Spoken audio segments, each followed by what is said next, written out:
Hello my friends, Boomy here once again with another video for you, my Swtor brothers and sisters. How's everyone doing today in a galaxy far, far, far?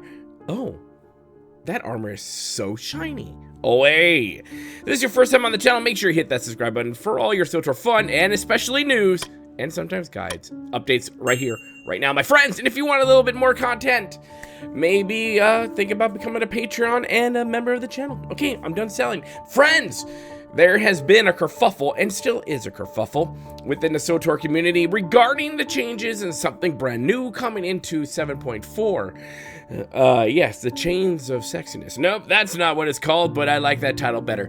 But friends, there is a conversation going on about what could be potentially considered predatory practices. Now we're talking about the brand new die packs. We've all seen it on the live stream. You'll see it up here on the screen in just a second. The brand new die packs, the mats, the shiny, it's all like, this is stuff people have been wanting and asking for such a long time, and now we're finally going to get it. However, there is a giant RNG catch to it. So let's get into it. Let's talk about it. Let me explain. Now here we go. Now I'm going to read this again because when I read this in the last video about 7.4, I completely didn't comprehend what the heck I was reading. But if there's probably some of you who already know about this, but let's just continue. New enhanced die packs that utilize specularity. Oh, I actually didn't need it, which is just a fancy word for how things look pretty on stuff. They will also be released, but this is the thing, will also be released over time beginning 7.4 launch, and these dies specifically will only be available for a limited time. In bold white print, these dies will be rotated out on a weekly basis from now until January 6th of 2024. Now this is the catch, this is the clicker right here. They can still be obtained through hypercrates beyond that date. Now, this is where the kerfuffle begins. This is where when you first read it, you're like, oh, okay, cool. But then when you start to look into it, then you realize, wait, what is that? What are you, why are you doing this? Okay, so from a business standpoint, now Cartel Coins, we all know Cartel Coins, right? You have to spend real world money for the most part to get a lot of Cartel Coins. You can get Cartel Coins from your sub. You can get it by doing stuff on planet, especially in the beginning stages of your journey within Star Wars: The Old Republic. There are different ways to get it, right? But primarily, if you want to get a good sum of Cartel Coins, you're going to have to spend some actual cash to get it in the in-game store to get your Cartel Coins, and then you spend those Cartel Coins on the Cartel market. You see how this goes. Now, from a business standpoint, I can somewhat go like, okay, yeah, I get that this is a smart thing. There are tons of companies out there doing it. You know, it's the hypercrates are the RNG of everything, right? So they're like, oh, we're gonna make lots of money because people are gonna want these dies, and they're gonna spend money to get the Cartel Coins to buy these hypercrates. Problem, though, Broadsword, is this. Yes, you're right. People are going to do that for now.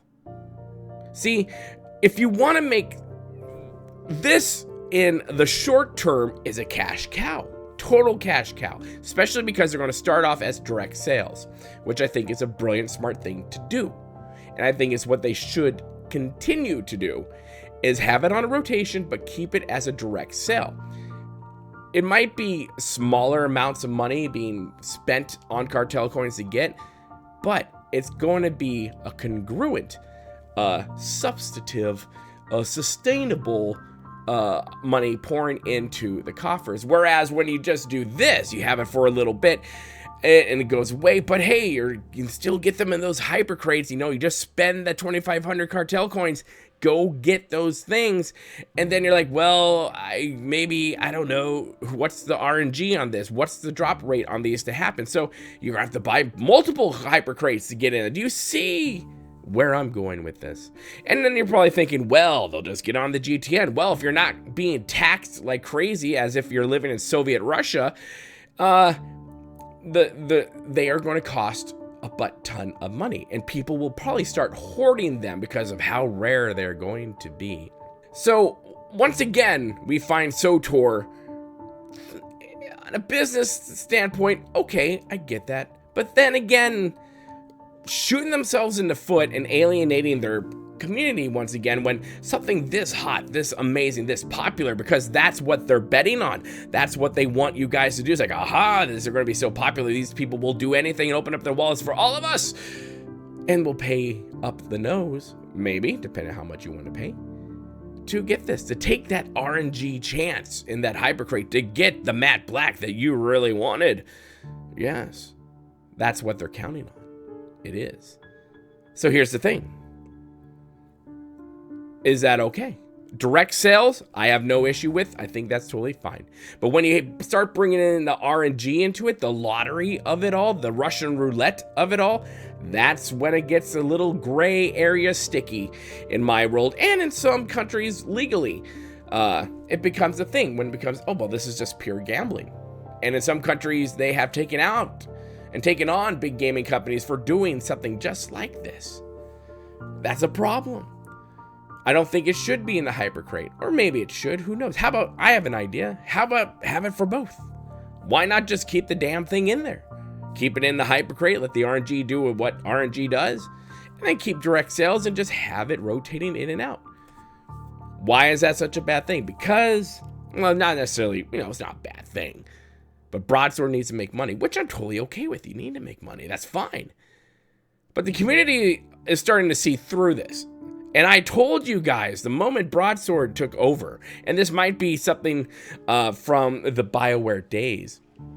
However, you would think, unless they signed a contract like, this is what we shall do, to talk to Broadsword and go like, hey, maybe we should change this model up a little bit. Who knows? What did I say when they went over the Broadsword? Right? Microtransactions will be king for this game, and you're going to see a lot more of it, and you're going to see a lot more things like this as well. Am I glad that they have these die sets coming into the game? Hell yes.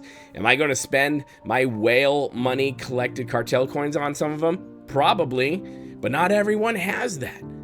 The newer players don't have that. They're not going to be able to afford the prices on the GTN. They might have enough cartel coins, and we don't even know how much these are going to cost. We'll do maybe a very Cliff Note version of it tomorrow when we get into 7.4 and we see what these things are going to cost on there. I'm thinking they're probably going to cost between 1,000 and I would almost argue 2,000 cartel coins for one die. If they do, oh my gosh, it's going to be an uproar, let me tell you. Or no, I amended 500, between 500 and 1,500. Let's just say that on that one. Either way, that's still half the cost or near the cost of a hypercrate.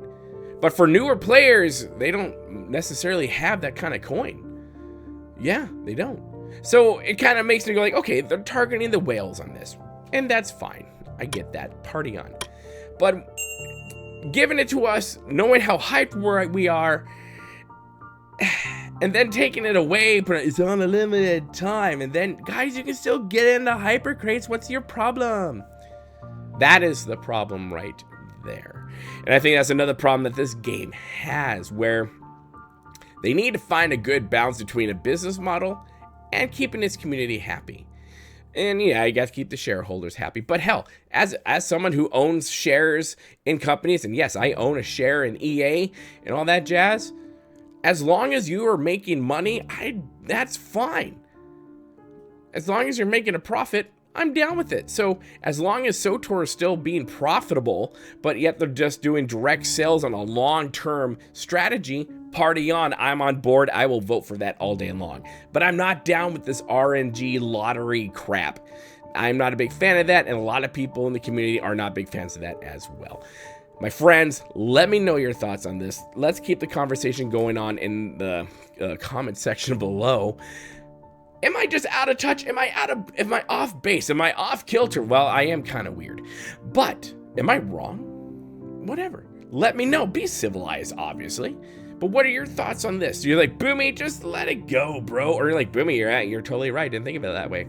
Either way, let me know in the comment section below. Make sure you hit the like button, because the more likes we get, obviously, the algorithm likes us, and we obviously want it to like us. And make sure you hit that subscribe button to become part of the family here at BoomyNation, the freak show YouTube, the black sheep of gaming. And as always, my friends, remember to be kind. It's about community, and don't forget to spay and neuter your Wookiees.